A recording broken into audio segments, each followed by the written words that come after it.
সিপাহী বিদ্রোহের ২০ বছর আগে অর্থাৎ ১৮৩৭ সালে প্রথম সরকারি হাই স্কুল স্থাপিত হয় কুমিল্লায়। তৎকালীন ত্রিপুরা জেলায় ১৮৬০ সাল পর্যন্ত এটাই ছিল একমাত্র সরকারি বিদ্যালয়। এর মাত্র ১০ বছরের মাথায় সরকারি বিদ্যালয় বৃদ্ধি পেয়ে দাঁড়ায় ২৫টিতে। তবে শিক্ষার্থী ছিল খুবই কম। সব স্কুলে ছাত্রছাত্রীর সংখ্যা ছিল মাত্র ৯৯৩ জন। আজ জানাবো কুমিল্লার মুরাদনগরের শিক্ষা বিস্তৃতির ইতিহাস। ১৮৭৪-১৮৭৫ সালে স্কুলের সংখ্যা ক্রমাগত বৃদ্ধি পেয়ে দাঁড়ায় ২৭৭টিতে। এসব স্কুলে ছাত্রের সংখ্যা ছিল ৯,১২৬ এবং ছাত্রীর সংখ্যা ছিল ১৪২ জন।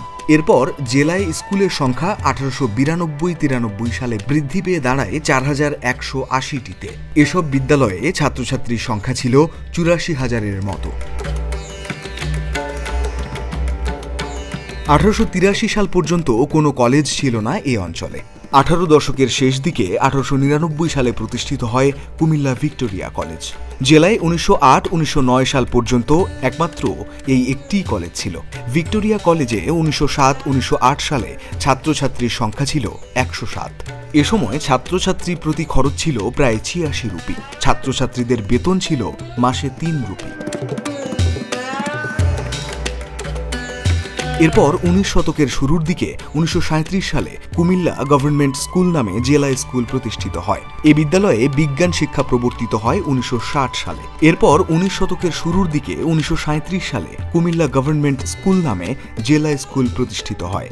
এ বিদ্যালয়ে বিজ্ঞান শিক্ষা প্রবর্তিত হয় ১৯৬০ সালে এবং বাণিজ্য বিভাগ চালু হয় ১৯৬৫ সালে। জেলা স্কুলের পর মুরাদনগরের শ্রীকাইলে ১৯৪২ সালে প্রতিষ্ঠিত হয় শ্রীকাইল কলেজ। এক বছর পর ১৯৪৩ সালে প্রতিষ্ঠিত হয় নওয়াব ফয়জুন্নেসা কলেজ। ১৯৪৬ সালে প্রতিষ্ঠিত হয় চাঁদপুর কলেজ। এই হিসাব অনুসারে ১৯৪৭ সাল পর্যন্ত কুমিল্লা জেলায় কলেজের সংখ্যা ছিল মাত্র ৪টি। ১৯৪৭ সালের দেশভাগের পর ১৯৪৮ সালে ব্রাহ্মণবাড়িয়া কলেজ, ১৯৬০ সালে উইমেন্স কলেজ, মতলব কলেজ, চাঁদপুর উইমেন্স কলেজ ও ব্রাহ্মণবাড়িয়া উইমেন্স কলেজ প্রতিষ্ঠিত হয় ১৯৬৪ সালে। এভাবে পর্যায়ক্রমে ১৯৬৭-৬৮ সালে কুমিল্লা জেলায় কলেজের সংখ্যা দাঁড়ায় ৯। এগুলোর মধ্যে ২টি ডিগ্রি কলেজ ও একটি ইন্টারমিডিয়েট কলেজ ছিল ছাত্রীদের জন্য। বাকি ৬টি কলেজে ছাত্রদের পাশাপাশি ছাত্রীরাও ভর্তি হতে পারত। মুরাদনগর শিক্ষা অফিসের তথ্য অনুযায়ী মুরাদনগরে বর্তমানে ২০৪টি প্রাথমিক বিদ্যালয়, ১৫৪টি কিন্ডারগার্টেন, ৫৬টি মাধ্যমিক বিদ্যালয় ও ১২টি কলেজ সহ মোট ৩৬৭টি শিক্ষা প্রতিষ্ঠান রয়েছে। বর্তমানে প্রাচীন এই শিক্ষা অঞ্চলে প্রতিনিয়ত শিক্ষার মান বাড়াতে কাজ করে যাচ্ছে সরকার।